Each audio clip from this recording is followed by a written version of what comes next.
안녕하세요. 새벽달입니다. 오늘 말씀드릴 내용은 하비 다이아몬드 저자의 나는 질병 없이 살기로 했다라는 책의 내용을 기반으로 만들었습니다. 이번 시간은 병이 발생하는 과정에 대해 알아보고 우리가 잘못 알고 있는 지식에 대해 다시 한번 생각해 보겠습니다. 마지막으로 몸의 독소를 빼고 건강하게 살을 뺄 수 있는 실질적인 방법을 말씀드리겠습니다. 본 영상을 보시고 직접 실생활에 적용을 하신다면 질병에 걸리지 않고 건강을 유지하실 수 있으실 겁니다. 그럼 바로 시작하겠습니다. 목차를 보면 첫 번째로 암은 악마가 아니다. 두 번째로 질병의 7단계. 세 번째로 림프 시스템. 네 번째로 유방 절제는 미친 짓이다. 다섯 번째로 세상의 모든 질병들. 여섯 번째로 쓰레기를 청소하는 음식. 일곱 번째로 독소 제거 실천법 순으로 시작을 해보겠습니다. 첫 번째로 암은 악마가 아니다. 암에 대해 알아볼 텐데요. 암은 무엇인가? 정상세포는 두 세포가 맞닿게 되면 성장을 멈추지만 암세포는 계속 성장한다고 합니다. 결국 암세포는 무한 성장하다가 종양을 만들고 종양은 정상세포를 파괴하고 먹이로 삼습니다. 암이란 것이 당신의 몸을 공격하는 물질이 아니라 진화의 산물이라는 점을 알아야 합니다. 암은 어디에 발생하느냐에 따라 이름이 달라집니다. 두 번째로 내 몸은 항상 내 편이다. 그림에 지금 약이 있는데요. 우리의 몸은 경강에 이상이 생겼을 때 이것을 감지해서 경고음을 보내는 시스템이 내부에 장착되어 있습니다. 하지만 약을 먹으면 경고음 스위치를 싹둑 잘라내는 것입니다. 내가 약을 먹으면 통증이 완화되므로 상황을 개선시키려는 몸의 작용은 멈추게 됩니다. 그래서 과도한 약의 복용은 좋지 않다는 것입니다. 두 번째로 질병의 7단계를 알아볼 텐데요. 질병이 어떻게 발생을 하는지, 어떻게 진화를 하는지 알아보도록 하겠습니다. 1단계는 무기력증입니다. 무기력증 단계에서는 몸에 기운이 없고 보통 식욕부진으로 나타나게 됩니다. 두 번째 단계는 독혈증 단계입니다. 제거되지 못한 독소들이 임파선, 신체의 각 조직에 다량 침투하는 단계입니다. 이 단계에서 보통 고열이 나는데요. 열이 나는데요. 인간의 몸이 스스로를 건강한 상태로 되돌리기 위해 작동하는 엄청난 자가치유법입니다. 우리가 알고 있는 고열이랑은 좀 다른 내용인데요. 우리는 보통 우리 자신도 그렇고 우리의 아이들이 아플 때 특히나 고열이 나면 고열 자체를 무서워합니다. 고열 자체가 사람의 몸을 파괴하고 심지어는 뇌세포를 파괴해서 열이 나면 열을 무조건 낮춰야 된다고 알고 있는데요. 고열에 대해서 좀 더 자세하게 알아보도록 하겠습니다. 고열은 우리 몸을 질병에서 탈출시켜주는 중요한 현상입니다. 고열은 우리 몸의 방어작용으로서 몸속의 독소가 지나치게 많이 축적될 경우에 우리 몸은 즉각 신진대사 기능에 명령을 내려서 가능한 열을 높이 올려서 몸속의 독소를 몸 밖으로 뱉어내곤 합니다. 열을 발생시켜서 독소를 잘게 녹여 액체 상태로 만든 다음 혈관으로 스며들게 합니다. 그래서 온도 조절 기능은 인체의 가장 중요한 방어 기능입니다. 또한 고열로 사망했다는 사람은 없지만 고열 때문에 약을 복용해서 문제가 생긴 사람들은 많습니다. 많은 부작용이 내재된 과도한 약품이 독성 가득한 인체에 투여될 경우에 이 둘은 서로 상승작용을 일으켜서 고열 환자를 더욱더 치명적인 불구로 만들 수 있고 사망의 원인이 되기도 합니다. 그래서 고열은 인체의 치료 기능 중에서 가장 명확하고 기본적인 기능이고요. 열이 날 때는 가벼운 음식을 먹고 물을 마시면서 조용히 누워서 쉬는 것이 좋습니다. 내 몸이 원하는 대로 하는 것이 좋습니다. 엄청난 고열이 날 때는 해열제를 좀 먹어서 이제 열을 좀 낮추는 것도 좋겠지만 적당한 선의 열은 우리 몸에 자연스러운 작용이기 때문에 너무 고열 자체를 두려워할 필요가 없다는 내용입니다. 세 번째로 과민 증상입니다. 보통은 이제 설사가 보통 이 과민 증상이고요. 장과 방광을 완전히 비우는 것만큼 몸속의 독소와 쓰레기를 처분하기에 좋은 방법은 없다고 합니다. 독소로 인해 발생하는 가장 일반적인 과민 증상은 또한 가려움증이 있습니다. 콧물도 일종이고요. 그리고 눈물의 미학이 아니라 독소 배출의 미학이라는 말이 있는데요. 한 실험 결과에 의하면 몸에 독소가 가득 차면 눈물샘을 자극해서 눈물이 자주 나는 현상이 나온다고 합니다. 그래서 몸에 독소가 많은 사람들이 마음이 약해서 눈물이 많은 것이 아니고 몸속에 독소가 많을 때 슬픈 장면이 기폭제가 되어서 눈물이 많아지는 것이라고 합니다. 그래서 술을 먹으면 술이 독이기 때문에 울기도 한다고 합니다. 네 번째로는 염증 단계입니다. 염증이란 독소를 제거해서 몸을 다시 원상태로 회복시키려는 자가치료의 가장 강력한 증거물입니다. 통증은 몸의 명령이고요. 그래서 통증이란 계속해서 그렇게 살지 말라라는 몸의 명령입니다. 약은 문제의 원인을 해결할 수 없고 통증을 완화시켜 줍니다. 다섯 번째 단계는 궤양 단계인데요. 피부나 점막이 헐어서 상처가 난 상태입니다.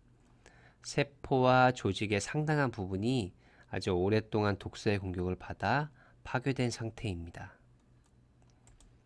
여섯 번째는 경화증입니다. 경화 단계인데요. 어떤 조직이 경화되는 데는 반드시 목적이 있는 거고요. 그 목적은 바로 격리입니다. 독성이 어디로 가지 않도록 독성 물질들을 한 곳에 격리시켜서 몸속의 다른 장기로 퍼져나가는 것을 방지하기 위한 몸의 안간힘입니다. 일곱 번째 단계로 이제 우리가 알고 있는 암입니다. 질병이 진화해서 마지막 단계에 멈춘 것이 암이고요. 1단계부터 6단계 경고음을 무시해서 발생한 것이 암입니다. 지금까지 질병의 7단계에 대해서 알아봤습니다. 지금 그리고 약물은 왜 위험한가? 약물에 대해서 다시 한번 좀 알아볼 건데요. 나의 가장 위험한 적군은 통증이 아니라 약물이라고 합니다. 약물은 절대 아무것도 치료할 수 없고요. 약물은 질병의 원인을 몸속 더 깊은 곳으로 옮겨 심고요. 생명을 위협하는 질병의 증상을 몰래 숨기는 것도 위험하지만 용량을 초과하거나 잘못 사용되는 것도 심각하게 위험한 일입니다. 또한 약물은 증상을 속여서 몸의 경고음 스위치를 자름으로써 몸을 위해 해야 할 일들을 잊게 만듭니다. 문제가 있음을 알려주기 위해서 통증이 존재하는데 약물을 사용하면 문제의 원인이 숨겨지게 됩니다. 그래서 나의 질병이 한 단계 한 단계씩 더 진행이 되는 것입니다. 약이 안 좋다는 내용입니다. 세 번째로 림프 시스템. 첫 번째로 림프 시스템은 어떻게 일을 하는가? 내 몸 어딘가가 부었다면 지금 독소를 내보내기 위해서 치열하게 싸우는 중이라고 합니다. 우리 몸은 림프 주머니에 암세포를 가두고요. 림프 주머니를 제거하는 것은 관습적인 행위이지 결코 환자를 살리기 위한 의료 행위가 아니라고 합니다. 보통 이 림프 주머니를 또 잘 모르시는 분들이 계실 텐데요. 우리가 흔히 예를 들어서 유방암을 예로 들면 이제 유방암의 이제 검사를 좀 해보면 유방 자체에 암세포가 퍼지기도 하지만 겨드랑이 아래쪽에 있는 림프 주머니를 통해서 암세포가 전이가 된다고 해서 이제 가슴 절제술도 하지만 이 림프를 절제하기도 합니다. 왜냐하면 현대의학에서는 림프 자체가 암세포를 전이시키는 통로라고 이야기를 많이 하고 있거든요. 그래서 그때 림프 주머니를 생각해 보면 하지만 사실은 림프 주머니를 제거하는 것은 관습적인 행위지 결코 환자를 살리기 위한 의료 행위가 아니라고 하는데요. 왜냐하면 림프 주머니는 절대 암을 전이시키지 않는 것으로 증명이 되었고요.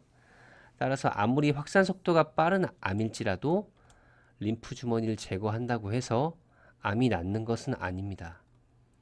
림프 주머니를 제거하는 것은 의료계의 상업적인 관습이라고 합니다. 잘 알아두셔야 되는 내용인데요. 림프 주머니 자체가 암을 전이시키는 그런 나쁜 역할을 하는 것이 아니고 인체에 안 좋은 것들을 림프 주머니에 가둬두는 역할을 하는 것입니다.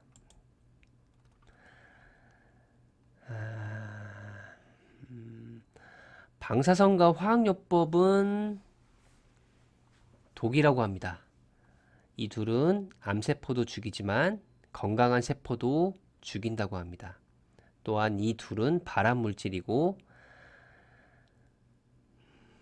결국에 우리가 암에 걸리면 이제 항암 치료를 하는데요. 항암 치료 자체가 이 약물 자체가 암을 유발하는 것입니다.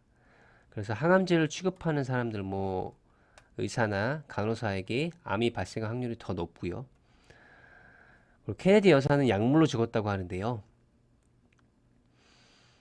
실제로 이 내용을 좀 찾아보면 케네디 여사가 여러 군데로 암이 전이가 됐는데 이 전이된 암을 항암 치료를 통해서 제거를 하려고 여러 번 항암 치료를 하다가 중간에 돌아가신 걸로 이제 얘기를 들었습니다. 예, 케네디 여사 이야기는 이 정도로 하고요. 만약에 의사들한테 물어봤을 때 당신들 가족이 암에 걸렸을 때 화학요법을 할 것이냐라고 물어봤을 때 의사들은 본인이나 가족이 암 선고를 받았을 때 75% 의사들이 아니요라고 이야기를 한다고 합니다. 다음 장은 유방암 절제는 미친 짓이다라는 내용인데요. 여기까지 하고 1편을 마무리하겠습니다.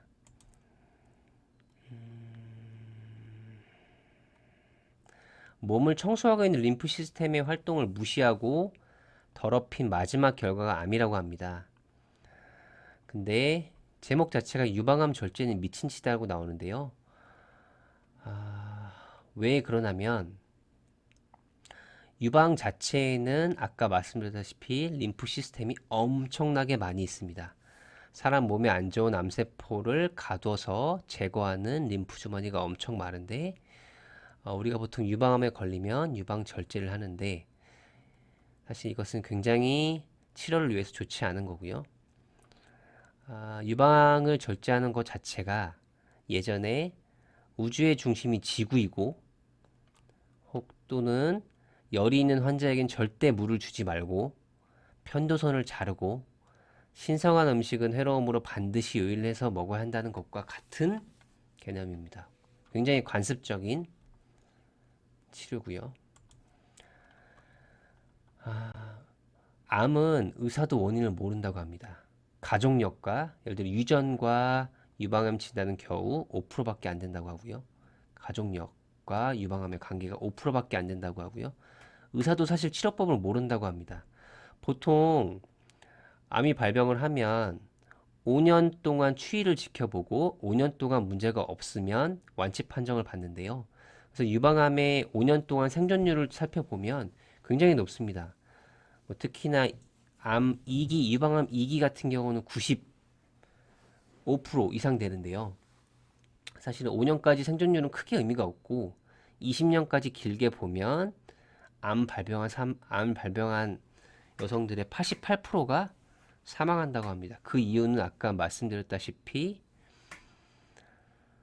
수술과 방사선 치료, 화학요법, 항암 치료가 몸을 찢고 태우고 독약을 주입해서 장기적으로 봤을 때는 더 몸을 망친다는 내용입니다. 사실은 암을 치료하는 게 중요한 게 아니고 암을 예방하는 것이 중요한데요.